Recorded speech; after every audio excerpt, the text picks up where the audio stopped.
Not to brag last month lang may pinauwi akong 1.5. I'm not a fan of being exotic na tinatawag. Hindi ka magkakamali pag pinakinggan mo yan. Tapos punta ka sa dog shows. Sabihin mo sa akin kung mali yung sinasabi. What's up, Bully Fam? I'm JC of H&H Bullies. Nandito ngayon tayo sa Elements Century. And yes, nandito tayo sa Rise of the King. And from Top Gun Bullies, Bully Exclusive, Tambayan Bully Camp, and Supremo. So yun, tignan natin yung mga aso sa loob.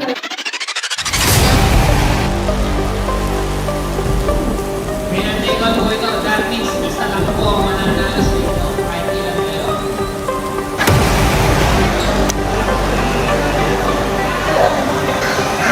Kaya pumuputo ka, wala pa yan, bata pa yan.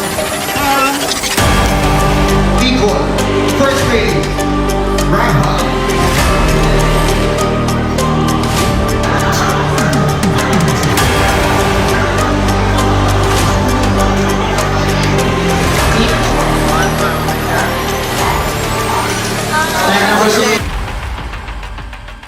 Hi, what's up? Andito tayo ngayon sa Rise of the King with Sir Alan Polintan. Sir, pakilala ka. Okay, what's up, Bully Fam? Andito ulit ako, si JC ng H&H Bully. Andito kasama ko si Brother J. Mac Quintana. Brother, pakilala ka. What's up, Bully Fam? Ako nga pala si JC ulit ng H&H Bullies. Andito si Boss Cedric.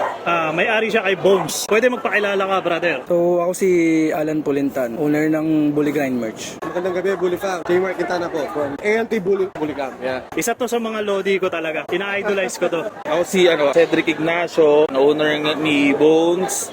Dati, ako owner ni Bar. Nag-start ako kay El Patro, tapos si Bar, then si Santos, naka-partner ko dyan si Kuya Cliff Nahe, tsaka si Doc Raymond Dairit kay Santos. Then, sumunod na doon si Bones. Tsaka kay Royal Flash yung lilac primer namin. Kita nyo, ang dami, di ba?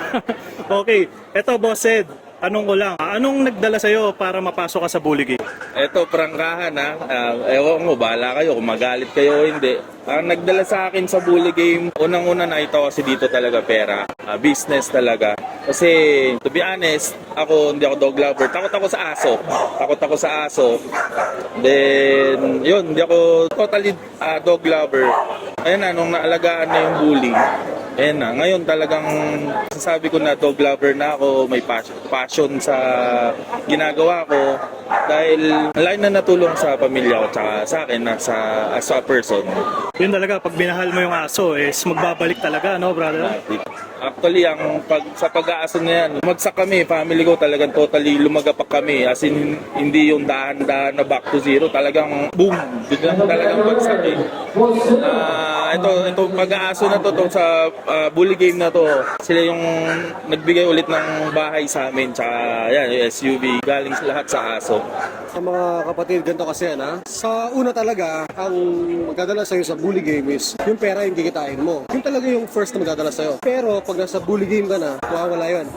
Kumbaga second na lang yun. Mamahalin mo yung breed, mag-enjoy ka, masaya. Grabe. Actually mahilig talaga ako mag-breed. So nagsimula ako from Chow Chow. Tapos yun, sa kasamaan, namatay talaga. Naubos. Yes, tapos niregaluhan ako ng girlfriend ko ng American Bully na wala akong idea sa breed na to. Zero idea ako sa breed na to. Doon, no? Nireview ko siya. Doon ko siya nakilala. Doon siya sa akin na-introduce yung American Bully. Interesting, sir, kasi no, chow chow, ang laki nun. Tapos yung mga violet pa yung dila, no? Magkaibang temperament, sobra. Okay, brother, next question tayo. Ano yung preferred mo? American Bully or exotic bully? Ako talaga more on exotic bully talaga. Naman dahil di ko gusto yung American Bully, pero mas yung puso ko sa exotic bully. Well, para sa akin, doon ako sa exotic kasi sila kumbaga para sila mga Pokemon brother, yes, diba? Kumbaga sobrang ng looks nila. So kaya nga exotic kakaiba talaga yung looks. Yung talaga yung nagdala sa akin sa exotic bully. Napakaganda. Napakaganda tsaka napaka-lovely nila. Yes, napaka-lovely. Mukha lang sila nakakatakot pero yung katotohanan hindi sila. Nung umpisa exotic, pero katagalan nung lagi na ako nasa show, napupunta ng mga show, nakakanood ng mga show, gusto ko na yung rab na yan. Rab ka Yes. ngayon. So pointed, no, sir? Yes, kasi mas iba yung strength nila, iba yung physique ng iba yung physique ng rab kumbaga sa exotic. Pero pares pa rin, both pa rin naman na gusto ko sila. Kumbaga mas lumamang lang sa akin si rab. Si Rab. Yes. Of course, ang mga Rab kasi ang laki ng trophy, no? Yes, hindi. Tsaka with regards to looks din talaga. talaga. Standards nila. So, doon yung sporty nila, doon ko sila nagustuhan eh. Unlike kasi syempre, given sa exotic yung mabilis sila mapagod eh. So, unlike si Rob, from the start hanggang dulo, kaya tumapos ng laro. Para sa mga newbie rin, nakagaya ko, anong ma-advise mo ang dapat nilang kunin? Is SAR ba or DAM? Ako rin hanggang ngayon newbie pa rin ako. 3 years pa lang naman ako dito sa ginagawa ko. Sa pagbibreed kasi actually 2016 nagregalo ako kay Airpat kasi si daddy talaga dog lover yun eh. Nagregalo ako sa kanya ng American Bully na walang papel, non-papered. Tapos 2016 to 19 Qatar naman ako. Nag-for good na ako dito 2019. Then pandemic, yan, 1 week nung nag-start yung pandemic, yan, nag-start ako nag-bully. Para sa akin, kasi kung mail, gagawin mong pet, walang problema. Pero kung magme-mail ka na budget meal, magme-mail ka na sakto lang, para sa akin yung point ko parang magiging pet mo na lang. Tsaka kasi sino yung mga breeders na magpapastad sa'yo kung hindi papasok sa program nila yung binabudget meal mo na di ba?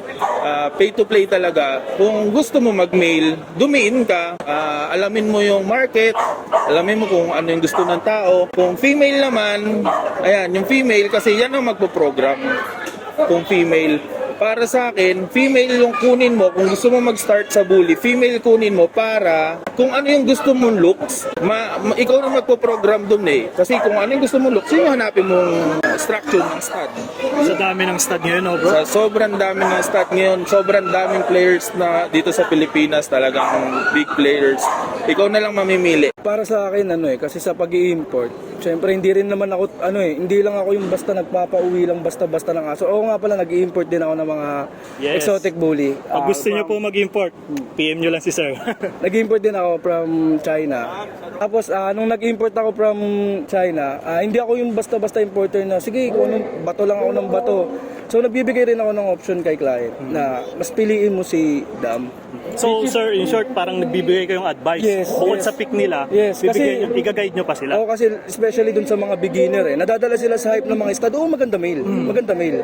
Given na yun, nandun yung pinaka-bulk, nandun yung itsura, nandun yung buto, nasa mail. So, nadadala sila sa hype. Pero dito dito kasi sa Pilipinas, di sa sa panira ng community, sobrang dami na talagang stud rito. So, nire-recommend ko, ina-advise ko sa kanila, damang kunin nila.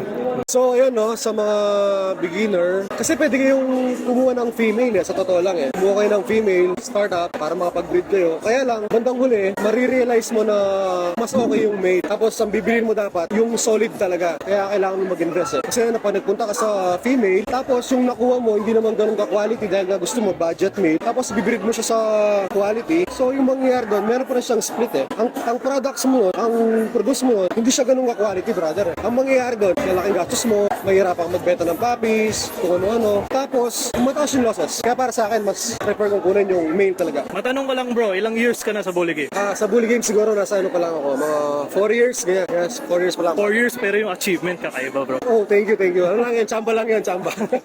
Ano yun bro, hindi tsamba yun, pinaghirapan ni Boss J. Mark yan. Yes. Hindi sa pag-aso kasi kailangan mahal mo yung ginagawa mo. Kasi hindi pwede yung puro trip ko lang to, diba? Kasama ako sa tropa, mag-dog show kami. Hindi ganun. Kailangan mahalin mo yung breed para mapunta ka sa tamang direksyon. Yun talaga mahalin mo yung breed tsaka yung aso mo lalo. Kailangan talaga mahalin mo talaga. Kasi kung di mo mamahalin yan, wala mangyayari, brother, diba? Sabi nung iba na parang more on negosyo yung tingin nila Pwede siya Pwede siyang gawing negosyo, brother. Kaya lang, somehow, parang meron siyang pangit na feedback kasi may buhay yun, brother May buhay Pwede tayong mag-business ng ibang bagay, pero pagdating sa mga hayop, pwedeng sumunod yun. To-follow na lang yan, pero pagmamahal mo na. Ilang years na kayo sa bully game? 2 years, 2020. Ay, 3 years, 2020. Yes. Kung meron tayo sir na time machine, anong ma-advise nyo dun sa early age nyo sa bully game? Parang wala pa akong masasagot dito, bro. Kasi ang aga ko pa Kumbaga 2020 lang ako. Kumbaga hindi ko pa siya nahihimay from the start Okay. Unlike sa mga nagsimula kasi from pitbull talaga. Doon nila siguro, doon sila makakasagot sila. Pero ako kasi from exotic lang. Kumbaga marami pa akong hindi nalalaman. Yun. I see. Parang it's too early. Yes, ang hirap Okay. sagutin. Honest answer yun. Mahirap sagutin siya. Para sa akin sana nag-start ako ng mas maaga, mas maraming kaalaman bago muna bumili ng kung ano-ano. Kasi pag nag-start ka, alam mo na yung kulang ka sa knowledge, kulang ka sa experience, kulang ka sa lahat ng bagay tungkol sa pag-aso. mali yung daan eh. At the same time, hahanapin mo yun during the process. Kaso, malaking mga gastos mong pera. Malaking talo, malaking staff. Maraming talo. Kaya mas maganda, may tama yun. Sa mga mag-uumpisa pa lang, yun nga, kung gusto nyo mag-start, attend kayo ng mga shows, dog shows, para malaman nyo yung tama. Pag-aralan nyo mabuti yung breed. Huwag yung breed ng breed ha, hindi pwede yun. Kasi pag nagkamali ka, di mo magbabalik. Nagpo-produce ka ng buhay, hindi kung ano-ano lang. Diba? Tama? Tama, brother. Yun talaga yung mahalaga. Talagang quality na kapag sisimula. Tama, diba? Kailangan sa quality talaga. Kung nag-start ka sa quality, brother, dun talaga mangyayari. Ayun lang, maging malakas lang din, maging matatag ka kasi may mga point na kailangan mo ng suporta pero hindi ka nabibigyan ng suporta. Maraming ganyan eh. Kumbaga parang kakampi mo lang talaga dito sa sarili mo eh. Kung ano man yung gusto mong gawin, tuloy-tuloy mo lang, huwag mong tigilan. Kasi sabi nga nila, di ba, nangapital ka na, pag tumigil ka, lugi ka na eh, talo ka na eh. So, bawal to sa mahinang puso. Bawal sa mahinang puso. Kaya ayun, may sumuporta o wala man sa'yo, ituloy mo lang yung ginagawa mo. Narinig niyo yun? Tuloy lang tayo. Tuloy-tuloy lang. Patibayan. Next question. Pwede ba naming malaman yung secret sauce mo para maging success sa bully game? Kasi hindi naman natin matatanggi. Cedric and Bones is one of the most successful sa bully game right now. Ayun, ano ba yung sikreto mo na pwede mo bang i-share sa amin? Nakaka-flatter naman. Nag-start pa lang naman kami nila Bones. Nag-start pa lang kami and salamat naman sa mga nagtitiwala. Napapasok sa program nila si Bones. Do yung iba, ayaw nila yung looks ni Bones. Kaso ako ito, ano ba ang secret recipe natin? Wala yung A1 service lang sa mga clients. Like yung paghatid sundo, yung dam nila magstay sa kennel, medyo may amoy-amoy na yung dam nila, napapaliguan. Yung tamang yung tamang serbisyo lang sa kanila. Tsaka pagiging totoo, pagiging honest. Number 1 yan, pagiging honest. Tsaka pagiging makatao sa mga dam owners. Like kunwari, nagpastag sa akin, nanganak, sabi mo ng 4, 6, after 3 weeks namatay yung buong litter or isa lang natira. Pagbibigyan mo ba yun ng backstad o hindi? Sa akin, hindi na tinatanong yan. Automatic, bibigyan natin ng backstad yan. Kasi bakit? Nangapital yung tao eh, di ba? Namatay buong litter niya. Kawawa. Similya lang yan. So parang boss, parang nakikita ko, in short, maging responsible, tsaka maging makatao. Maging responsible ka rin as dam owner kasi nandyan na eh, di ba? Daming gusto na dam owner na magbuntis sa mga aso nila, andyan na yun sa'yo. Doblein mo, triplein mo yung ingat. Thank you. Yun talaga. Kahit sa akin, ganun. Maging responsable ka dun sa mga binibigay mo, dun sa mga customer mo, tsaka sa aso. Pwede, brother, pwede. Actually, kung meron man ako success sa bully game, siguro sa akin, masyado ko kasing mahal yung pag-aaso eh. Kasi since 2009, nag-aalaga na ako ng mga aso. So, ito, exotic. Mas napamahal ako kasi para silang mga bata, brother eh. Sobrang soft nila eh. Kahit sobrang tigas ng characteristics nila, mukha silang nakakagat. Pero kabaliktaran lahat eh. Para silang mga bata, tatampo sila. Actually, brother, di ba? Pag may bully ka, para ka nagdagdag ng anak. Tama yun mga kapatid. Pag nagkaroon ka ng bully, para ka nagkaroon ng bagong anak. Kaya yun nga, yung success talaga, susunod na lang din yan pag minahal mo yung alaga. Susunod yan, brother. Sa akin kasi paano yan sa merch ako eh. Sa merch mo, sir, dahil napaka-solid na itong bully grind na to. Yan. Sa merch ko. Sa bully grind merch, ito, paano ko siya masasabing secret? Kung sasabihin ko, di ba? Sige, sabihin. Okay. Hindi, bigay lang ako ng hint. Okay. Bigay ako ng konting hint. Dapat, pagdating sa merch, pagdating sa clothing, in general na, dapat malawak utak mo. Dapat malawak. Hint lang. Binigyan lang tayo ng hint ni sir. Kung meron ka mang greatest regret sa pagbubully, pwede mo bang ma-share? Ano yun? Oo, meron. Marami. Siguro yung pagbili ng paggawa ng mga desisyon na hindi tama. Kagaya ng nag-alaga ako ng bully pero hindi ko siya pinag-aralan. Kaya nga nasabi ko muna sa mga kaibigan natin, pag-aralan muna. Nakapag-produce ka ng may buhay, hindi mo alam saan mo siya ilalagay. Diba? Tapos yung gusto mong maabot, achievements para sa aso mo, malabo mo siya makukuha. Kasi yung pagbubuli kasi para siyang parang taturin eh. Diba? Pag nalagay mo na yan, nakapag-establish ka na, yun yung maalala sa'yo. Hindi mo na mabubura. Tama dyan, brother. Diba? Parang tatuyan, brother. Hindi mo siya mabubura talaga. Meron akong female na sabi ko sa sarili ko, Sige. Sabi ko sa sarili ko, keep na to, sa akin na to, gagamitin ko to sabi ko pang back to father, sa kay bar ulit, babalik ko kay bar. Hanggang pagka sumisipa kasi yung business side, hindi mo pigilan eh, bro, ang ganda ng offer, hindi mo hindi. Tapos sakto that time, yung medyo short ka ng budget, ganito ganyan. Sige, kaya yung program mo na hindi natutuloy-tuloy. Hopefully dito sa mga liter ni Bones, nag-look forward ako na magkikip na talaga ako. Magandang ano yun, experience na-share ni Brother Cedric yun ha. Lalo sa akin na kakalabas lang ng liter ko. Ano naman yung most proudest decision or experience mo? Ito, si Bones. Si Bones. Narinig nyo, bully pa. Marami talagang, well, hindi naman marami. Merong iilan na hindi nakaka-appreciate dun sa facial expression niya, sa mukha niya talaga. Pero ako nagsasabi sa inyo, hindi naman sa pagyayabang, pero kailangan natin, papatunayan ko rin yung sinasabi ko na maging materialis siya sa Pilipinas. Antayin niya, mga 2 years siguro, isang taon na. Pinagpatuloy ko, brother. Maraming mga pagsubok na dumating. Mamatayan ka ng sobrang daming papis, bayad na, tapos mamamatay, babalik mo yung pera. Brother, masakit to. Pero syempre, pinagpatuloy ko eh. Ayun, sa mga nagsisimula dyan, sabi ni Boss J-Mark, pagpatuloy nyo lang. Kahit sa anong aspeto ng buhay, pag natapa ka, umangon ka, panat ulit. Di ba, brother? Tama. Yun lang yun. Proudest decision ko yun, yung magbigay ako ng advice sa mga kliyente ko kung ano yung best na gawin nila sa pag-handle ng aso from the start, lalo na especially beginner, from the start kung paano mag-handle ng aso. Best decision ko para sa akin yung maisabi ko sa kanila na lalo especially sa beginner na hindi pwedeng yung gusto lang nila. So nagdi-decision rin ako para sa kanila, para rin naman dun sa kalalagyan nila sa bully community, lalo na kung wala pa silang pangalan. Mahirap kasi gumawa ng pangalan dito. So dapat, para sa akin, mas maganda kung magsimula ka, mas maganda magpakilala sa breeding kaysa sa stud. Mas maganda magpakilala kapag maganda yung breeding mo. Mas madali ka makikilala pag maganda breeding mo. Actually, ako nagsisimula ako sa breeding. Ito, medyo mga controversial lang na quick question. Pakisubukan lang sagutin. Okay din lang naman mag-skip. Anong pipiliin mo, sir? Color over structure, sir? Structure, bonus na lang yung color. Okay, structure tayo. Ito.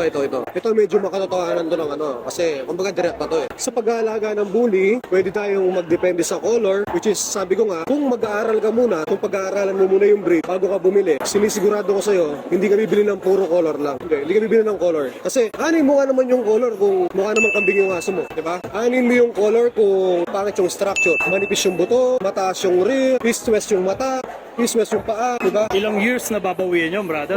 Matagal brother. Tapos yung losses mo, paano? Nabut sana kung sobrang dami ng pera mo eh. Kaya kaso kung hindi. At pangalawa lang yun, tandaan mo, nagpupuryos ka, may buhay. Saan mo ilalagay ngayon yun? Diba? Kaya siguro yun, karalan muna bago sabak. Sa akin, walang problema yung kulay na yan. Kasi, di ba, alam nyo, ako yung dati owner ni Bar. Di ba? From El Patron na red tricolor, veneno. Then nag-off color ako, nag-black ako na direct ranch. Yan, si Bar nga.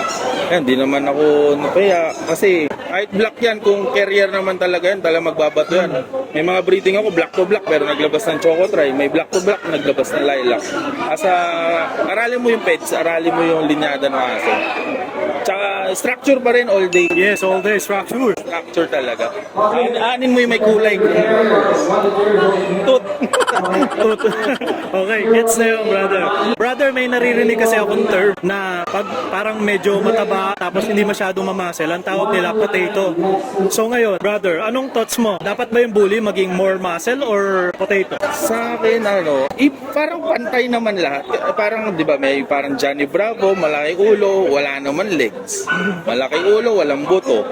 May mga ganun. Para sa akin, dapat mag-compensate lahat. Wala ulo, chest, white niya, buto, hanggang rear. Brother, ano ba dapat ang i-produce? Mamuscle or mapotato? Para sa akin, mas magandang i-produce nyo yung mamakasal talaga. Kasi yung mga ganun kasi, genes na yun eh, brother eh. Kung baka pa-reproduce ka, maganda yung build ng muscle niya. Ibig sabihin, nasa pagkaaso na yun. Parang sa tao lang, di ba? Parang bodybuilder ka.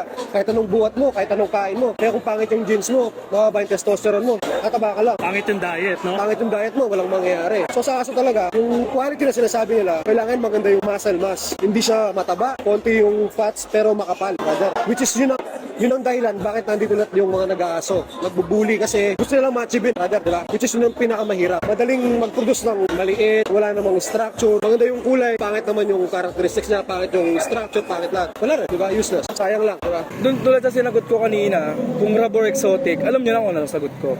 Kasi mas gusto ko rab eh. Doon ako sa muscle. Okay, muscle tayo. Tapos sir, ito, tanong ko lang, anong feedback nyo dun sa sa mga budget meal natin? Hindi naman talaga siya mapipigilan eh. Kahit sa ang negosyo, talagang meron yan eh. Merong budget meal eh. So, sa atin, sa mga nakakaunawa, imbis na patulan, i-disregard na lang. Mas maganda i-disregard na lang. Wag na patulan, wala naman tayo mapapala. Hindi naman tayo magkakapera dun eh. Oo, sir. Kung magkakapera tayo dun, di patulan natin. Pero kung Siyempre. hindi tayo magkakapera, basta bunot dulo pera, di ba? Yes, sir. Ito, brother, isa pang controversial. Anong masasabi mo? Nagkakalat to, budget meal. Ayun, brother. Gaya na sinabi ko ito guys, bakit nyo mabuti to? Kung pinag-aralan mo lang sana mabuti yung breed bago ka pumasok, hindi ka magkakaroon ng budget meal, brother. Naintindihan ko yung budget meal kasi wala naman tayong pera talaga. Hindi naman ganun karaming pera natin para bumili ng 2 million, 5 million na doon. Hindi affordable yun eh. Pero kung pinag-aralan mo lang sana, meron kang makukuhang aso na hindi budget meal. Gagastos ka man, pero yung balik sa'yo, maganda. Wala kang budget meal na ibibenta. At the same time, lahat ng ibabato ng aso mo, quality lahat. Diba? Kasi hindi ako against sa budget meal ano man pero syempre, pagkakamali nila yun, brother. Pagkakamali nila yun. Which is kailangan sana itama ngayon, makakapanood dito. Iwasan yun. Kawawa yung mga ibibrig nyo. Kawawa talaga. Honest. Yung budget meal na yan, siguro, pamigay mo na lang, mas okay pa. Tama, pabigay mo Pero, na. diba? Pumapangit yung breed eh. Diba? Kailangan quality talaga. Pag-aralan natin yung breed, ano yung dapat, tsaka yung hindi. Ang dami nag-attend Diba? close. Marami, brother. Marami talaga. Kasi naniwala sa hype eh.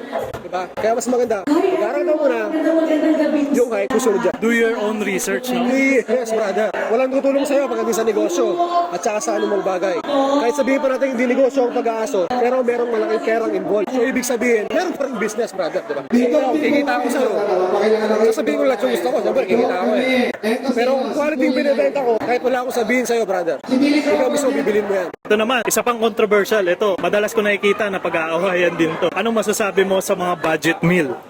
Sa akin, walang problema yan. Mag-budget meal sila. Malalaman rin nila yung kahalagahan nung bumili sila ng kalidad. Kasi ang market ng budget meal, sa kanila lang yun. Nakahiwalay tayo dun sa, kung ikaw quality yung mga binibreed mo, kung ikaw sumusugal ka ng malaking pera, doon ka lang din mapupunta. Basta tama yung program na ginagawa mo. Pero kung budget mealer ka, matagal. Magkaroon ka man ng maganda aso, pero matagal. Matagal na proseso. Tsaka dapat maswertin ka talaga. Luck na lang yung tutulong sa'yo. Ito, isa pang controversial. Minsan nag-aaway-aaway ito kasi minsan tinataguan ng puppies, tinatakbuhan. Ano masasabi mo sa mga puppy share? Ano ba? Kailangan bang ituloy yun? Or ano ba dapat i-consider bago mag-puppy share? Maraming dapat i-consider niya. Una-una, owner. Yan yung una-una ano dyan. Kasi tao kausap yan pag magpapastad sa'yo. Pero pag nandiyan yung mga tuta, masawal pa sila sa aso. Diba? Parang 1+1, bakit tinago mo yung tuta? Ganun na sagot. Ang puppy share sa akin, actually ako tumatanggap ako puppy share kay Bones, pero may cash pa rin na involved. Ano ko lang doon, ang dahilan nun, bakit may cash? Kasi namunan rin kami kay Bones. So, yun, sa akin, may cash pa rin na involved. Sabi nga brother, pay to play. Pay to play. Tsaka para sa akin din, tingin ko brother, yung kung di ka mapaglabas sa stud, paano pa kaya sa litter? Totoo.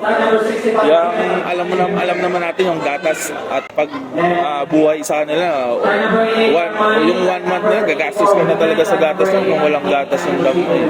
Yung dog food pa hanggang bago mo ma-release. Hindi pagkatapos mo CS tapos na hindi.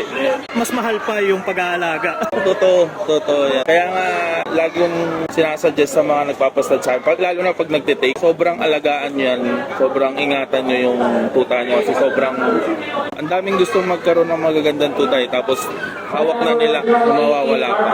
Yung mga puppy share, para sa akin, okay lang naman yan. Okay lang yung puppy share. As long as quality yung dam, yung nangipag-puppy share, or may collaboration sila, walang problema puppy share. Pero kung alam mo naman na hindi naman quality yung dam, tapos magpa-puppy share ka, hindi rin naman quality yung aso mo, wag mo na lang gawin, brother. Kasi lalong dadaming problema lalong lalaki yung problema Kung hindi na siya kumikita sa dam, hindi na siya nakakagawa ng pera sa dam, hindi siya nakakagawa ng pera sa stud niya, tapos kakalat niya pa yung lahi niya, tataas yung costing ng dog food, vitamins, pag-aalaga, lahat. Oras pa, no? Oras pa. Tapos pagdating sa show, tatawanan ka. Hindi mo tatawanan ka dahil, alam mo yun, parang minalight ka nila. Hindi ganon. Tatawanan ka in a way na kasi pag nagpo-post ka, feeling mo, sobrang ganda ng aso mo. Tapos pag nakita nila, hindi naman pala.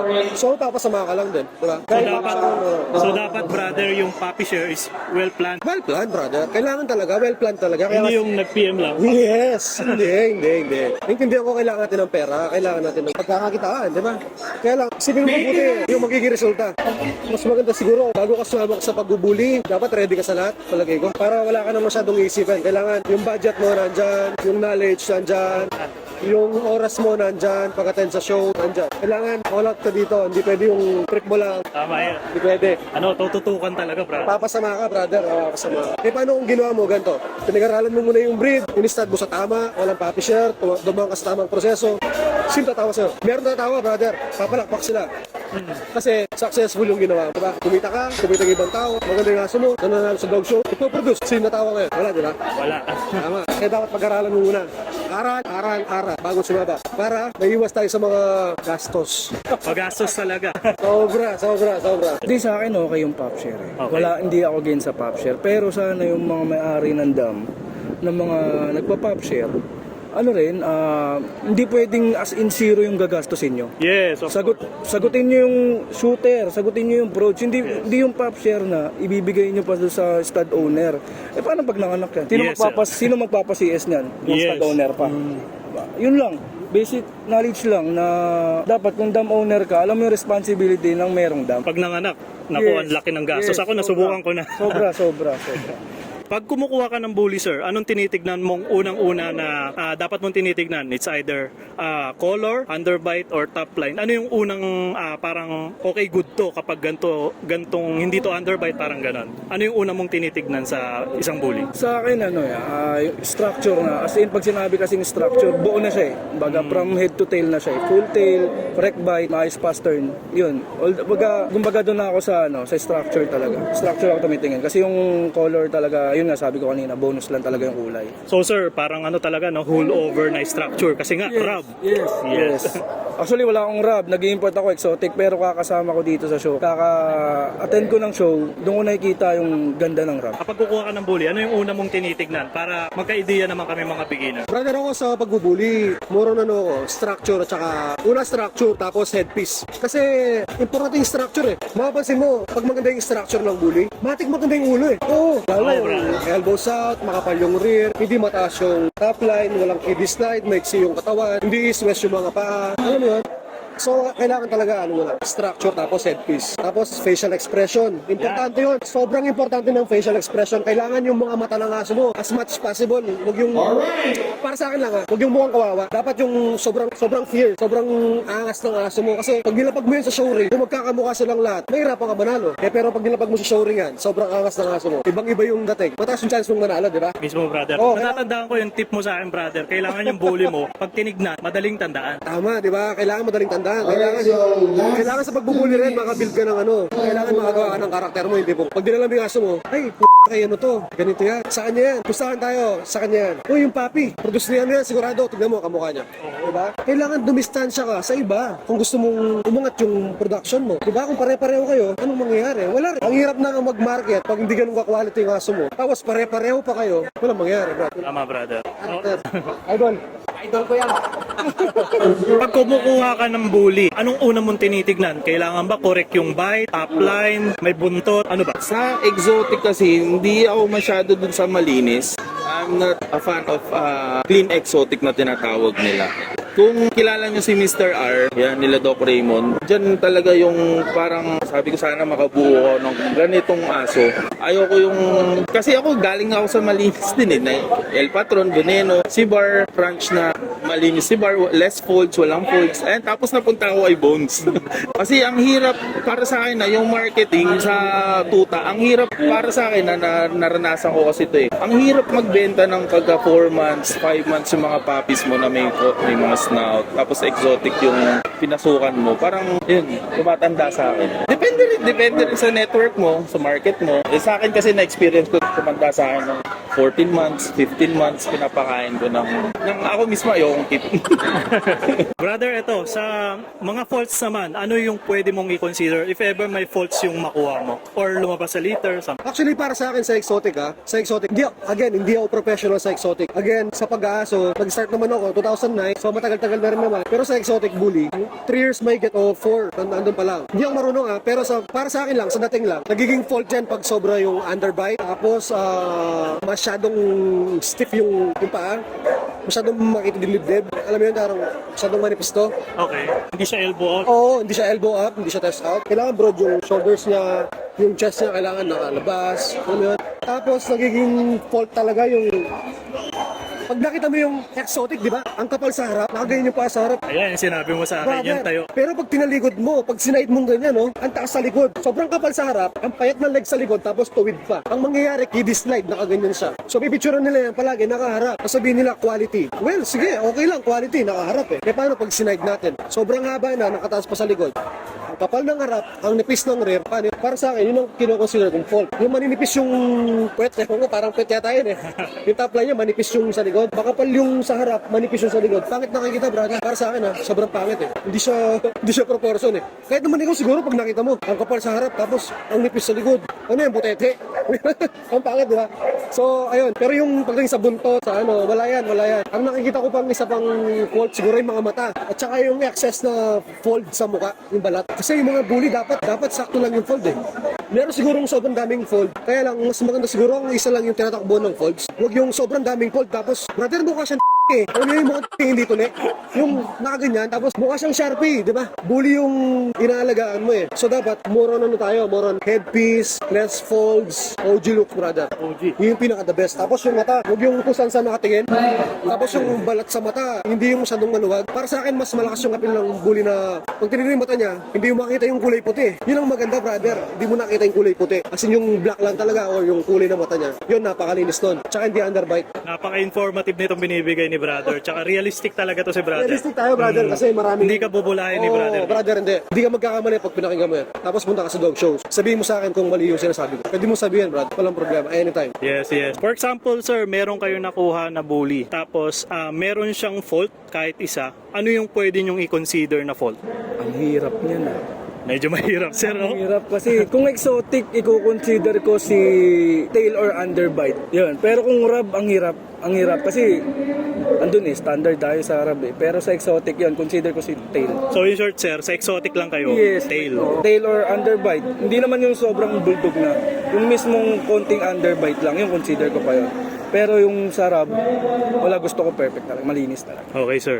Tama si sir. Kasi pointed yung pinaglalabanan doon. Talagang competitive ang mga rub. Yes. Dulo-dulo yan eh. Panduluan yan eh. Tapos sa'yo, sir, ito po, last question ko. Ang dami kasi nagsasabi nito na pababa na daw yung market ng bully. Para sa inyo, anong feedback niyo doon? Sa akin, hindi. Hindi ko siya nararamdaman. Kasi, not to brag last month lang may pinauwi akong 1.5. Yung anak ni Hope eh. Si Totnax. 1.5 namin yung nakuha. So, sabi ko, kung bumababa ang market, parang may kukuha pa ba ng 1.5 kung bumabagsak market? Tama, sir. Yun yung naging yung naging example ko. Hindi lang isa kinuha nun. 4 na import kinuha nun sa akin. Nung kliyente ko na yun. Kaya sabi ko, siguro, hindi bumabagsak market ng bully. Hindi bumabagsak market ng bully. Kasi kung bumabagsak market, walang show eh. Tulad nyo, sa show tayo. Yes. Ang lakas ng show na to. Yes. Dami tao, di ba? Siguro lang, sir, kaya nasasabi nila yun, para sa akin, siguro yung sa mga quality kasi na breeding. Feeling ko nasasabi nila yan dahil sa sa mga, yun nga, yung pumapasok ng mga budget meal. Sobrang dami na kasi talaga nila eh. Sobrang dami na nila. Pero, hindi naman ako against doon kasi naranasan ko na yun. Kahit sa negosyo meron yan eh. Kahit sa negosyo meron yan. Okay, brother, ito, isa pang controversial question. Totoo ba na pababa na ang market ng bully? Again, ito yung sinasabi ko Kung nag-start ka lang sana sa quality, kung pinag-aralan mo lang sana yung pagbubuli, hindi ka kasama sa pagbaba ng market, brother. Kakaiba yun sa'yo eh, di ba? Bakit yung sa akin? Maraming nagsasabi na, hindi ako nagiging mayabang, nagiging totoo lang ako. Maraming nagsasabi na mahirap na magbenta ng bully, mahirap na magganto, mahirap na mag-out. Saan ka ba nag-out? Ang tanong. Baka naman nagbebenta ka rin sa kapwa mo breeder, di ba? Gawa ka ng market mo. At the same time, pag nakagawa ka na ng market mo, siguro doon yung binibenta mo, quality. Dapat iba. Promise, pag pinakandyan mo to, tapos nag-breed ka ng tama, hindi mo mararamdaman yung sinasabi nilang mababa na yung bentahan ng bully. Malabo yun. Brother. Pinaka last question ko, anong masasabi mo na pababa na daw yung bully market? Hindi sira yung market ng bully. Yun lang. Ako 'di ba may post ako nung nakaraan. Wala pang isang araw yung tuta pero natawaran na sa atin ng magandang presyo. Ayun na yung sinasabi ko, putik, yun talaga ikikip ko na yun. Hindi sira market ng bully. Basta tama yung ginagawa mo. Tamang aso, tamang buyer. Yan. Kumbaga, educate yourself. Lagi dapat Sabi nila, yun, parang hindi naman na daw ako newbie, ganyan. Hindi, lagi ako newbie. Feeling ko habang buhay maging newbie ako kasi gusto ko lagi matuto eh. Yan. Hindi ko pa naman alam lahat. Okay, brother. Yun na yung last question ko. May gusto ka bang i-share sa mga manonood natin? Basta tuloy-tuloy lang, tuloy-tuloy niya lang. Alamin niyo kung saan kayo papunta, kung ano yung vision mo. Dapat magkaroon kayo ng vision. Ano yung goal niyong mukha, ano yung goal niyong structure, para dun kayo pumunta. Para dun mapunta yung program niyo. Para hindi parang chapsuy, hindi chapsuy yung aso. Alamin niyo muna kung ano yung vision mo, kung ano yung gusto mo mukhang aso. Doon ka dadalhin ng program. Okay, thank you very much, Boss Sid. Okay, sir. Yun na yung lahat ng question natin, sir. May gusto ba kayong sabihin sa ating audience? Yun lang sa sa mga future client ko, ipupush ko yung kuha kayo ng dam. Wag na sire, kuha kayo dam. Wag na stud. Depende naman kung kilala na kayo, kung may pangalan na kayo sa community, go stud. Go to stud. Madali nyo nang gawin yun eh. Pero kung baguhan kayo, go to dam. Mas maganda female. Tapos sa mga merch ko naman, bumili kayo lagi sa akin. Yes, bili tayo kay Sir Alan. Bully grind, bully grind. Yun lang. Thank you. Okay, thank you po. Okay, brother. Yun na yung huling question ko eh. May gusto ka bang sabihin sa mga makakapanood nito? So, yun na, mga kapatid siguro maraming masaktan kasi marami ako nakita mga stud o aso. Kaya kung masaktan ka man, pasensya ka na, nagiging totoo lang ako. Diba? At the same time, sa mga bago sa pagbubuli, attend muna kayo ng dog shows para makita nyo yung dapat yung bili at yung dapat yung alagaan. Sa mga bagong breeder naman, isama mo sa dog show yung aso mo. Pakita mo sa tao, hindi puro picture, hindi puro tropa lang yung nakakakita, para, alam mo yun, kasi pag pumunta ka sa dog show, matatapos yung kaibangan mo diba? Sa dog show kasi dito, maraming kaibigan, pero maraming masakit. Kasi yung lahat ng inaakala mo sa aso mo, akala mo sobrang gwapo na, sobrang ganda na ng ganito. Buta pagdating sa showring, parang ang pet ng aso ko parang may sakit ba yung aso ko? Ang pangit, diba? Sasampalin ka ng katotohanan dito sa dog show Kaya importante, pumunta kayo dito sa dog show. Magkaiba yung nakabili ka lang, tsaka yung breeder ka. Magkaiba yun. Dog owner at tsaka breeder, magkaiba yun, brother. Dog owner ka lang, pwedeng nabili ko lang to. Hindi ka breeder, brother. Diba? Kasi pag breeder ka, siguro, kailangan nakapag-produce ka na ng mga, siguro at least marami ng beses. Tsaka dapat, kung totoong breeder ka, kung nagkamali ka sa una, bakit yung produce mo? Huwag mo nang uulitin. Gawa ka ng bago. Yung mas maganda. Pag-aaralan mo siya, mag-invest ka ng oras at bigyan mo ng puso. Okay, brother. Maraming salamat. Maraming salamat. Thank you. Thank you, brother. Napakabait na itong taon to. Okay,